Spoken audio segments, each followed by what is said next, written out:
Hello, ഇന്ന് നമ്മൾ ഓണായിട്ട് എല്ലാവരും കൂടി ബീച്ചിലേക്ക് പോകാമെന്ന് വെച്ചു. അങ്ങനെ ഞാനും അമ്മയും ചേച്ചിയൊക്കെ കൂടി വേഗം റെഡിയായി. അമ്മ പെട്ടെന്ന് തന്നെയാണ് പറഞ്ഞത് വേഗം റെഡിയാവാന്ന് വെച്ചാൽ ബീച്ചിലേക്ക് പോകാമെന്ന്. അങ്ങനെ നമ്മൾ ടപ്പീന്ന് റെഡിയായി. അങ്ങനെ നമ്മൾ നാട്ടിക ബീച്ചിലേക്കാണ് പോയത്. അവിടെ നിന്ന് അങ്ങനെ സ്നേഹതീരത്തേക്ക് നേരെ നടക്കാമെന്ന് വെച്ചു. എനിക്കാണെങ്കിൽ ബീച്ചിലേക്ക് പോകാൻ ഭയങ്കര ഇഷ്ടമുള്ള കാര്യമാണ്. അതുകൊണ്ട് തന്നെ എല്ലാ മാസവും ഒരു നേർച്ച പോലെ ഇവിടെ വരും. എന്നിട്ട് ഇങ്ങനെ ഈ സൈഡിൽ കൂടെ അങ്ങോട്ട് നടക്കും. അത് ഒരു പ്രത്യേക ഒരു ഹാപ്പിനെസ് തന്നെയാണ്. ഇപ്രാവശ്യം പോയപ്പോൾ കടലിലെ തിര ഭയങ്കര കുറവ് തന്നെയായിരുന്നു. ഈ ഭാഗമൊക്കെ കഴിഞ്ഞ പ്രാവശ്യം കടലെടുത്തുകൊണ്ട് പോയതാണ്. അപ്പം നമുക്കത് നടക്കുമ്പോൾ തന്നെ ഫീൽ ആവുന്നുണ്ട്.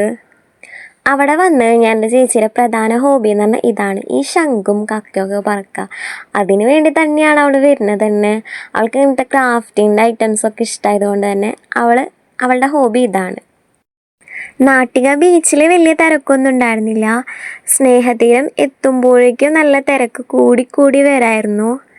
അങ്ങനെ സമയം ഒരു 6 മണിയായി. അപ്പം ഇനി എന്തായാലും സൂര്യാസ്തമയം കണ്ടിട്ട് പോവാന്ന് പറഞ്ഞു.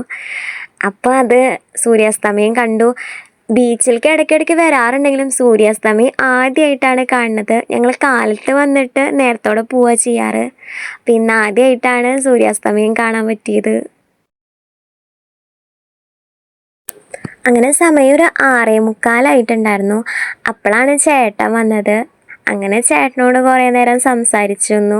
അത് കഴിഞ്ഞിട്ട് ഐസ്ക്രീം കഴിക്കാൻ പോകാമെന്ന് പറഞ്ഞു. അങ്ങനെ നമ്മൾ ഐസ്ക്രീമൊക്കെ കഴിച്ചു. അങ്ങനെ ഐസ്ക്രീമൊക്കെ കഴിച്ച് കഴിഞ്ഞ് നമ്മൾ നേരെ ലേസൊക്കെ വാങ്ങി. ഗ്രീൻ ലേസ് വാങ്ങി. എൻ്റെ ഫേവറേറ്റാണ് ഗ്രീൻ ലേസ്. അങ്ങനെ അതും വാങ്ങി കഴിച്ചു. അപ്പോൾ സമയം ഒരു 7:30 ആയിട്ടുണ്ടായിരുന്നു. നമ്മളവിടുന്ന് 7:30ക്കാണ് ഇറങ്ങുന്നത്. അപ്പോൾ അത്രയേ ഉള്ളൂ നമ്മുടെ വീഡിയോ ഇഷ്ടപ്പെട്ടാൽ ലൈക്ക് ചെയ്യുക, സബ്സ്ക്രൈബ് ചെയ്യുക.